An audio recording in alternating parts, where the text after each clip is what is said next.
What is up, Popcorn Talk fans? I'm Steph Sabraw. I am breaking down the highly anticipated Quentin Tarantino film, Once Upon a Time in Hollywood. It's his 9th film, and I know many people, like myself, have been waiting for this film to come out. Has a star-studded cast, and we knew that there was going to be great moments in it, but whether or not it was going to be a great film was up to be decided. And for me, it like I said, it had great moments, but as a full body work, it really dragged at points. The first and third act were pretty incredible. The dialogue was there, the scenes were there, it strung together well, and then but the second act was really hard for me to get past. I was sitting in the theater like, what am I doing here? It's a 2-hour, 45-minute film, and I just didn't think it needed to be that way. But I will say there are a lot of positives, including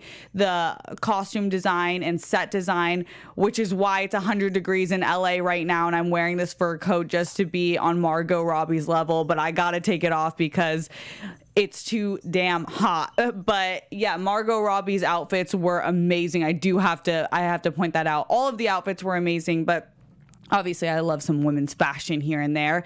And her acting was great in the scene she was in. She wasn't used a lot, which was fine for the story. I thought that might have upset me, but for the story that was told, it wasn't really about her. It was about Leonardo DiCaprio and Brad Pitt, and the two of them performed the heck out of the film. I mean, they were absolutely amazing. It might have been one of my favorite performances by Brad Pitt ever. Actually, I love to see the grit that he brought to this role and the dimension, but overall it kind of upset me because we had these beautiful scenes and these great moments, great dialogue, but it didn't string together to a full-bodied piece of art. It instead felt like a really dope Pinterest collage. Like, I was looking, when I think about each scene, I'm like, that was cool, that was cool, that was cool. But when you watch it full out, it didn't really work for me in the way that I would hope that it would work, because the premise was so cool. The history behind the premise was so cool, and there was so much to be done with it. But I am very happy I saw it. I think you can't take away from Quentin Tarantino's genius. He can get away with things that other people can't, and it's still great.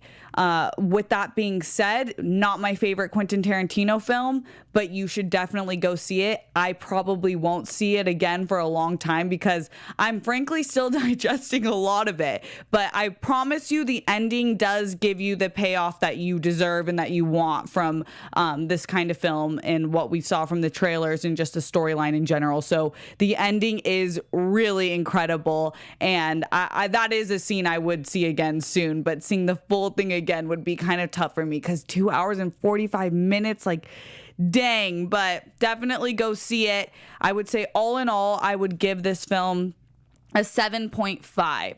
I think that's fair. I would love if it was higher, but a 7.5 is what I'm giving it. But definitely go see it. Until next time, you guys can follow me at Steph Sabraw, and you can follow the Popcorn Talk Network across all social media platforms and subscribe to us on YouTube. Until then, stay groovy.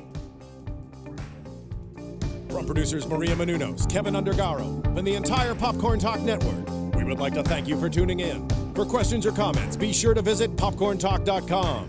I'm Sir Richard Wentworth, and this has been a presentation of the Popcorn Talk Network.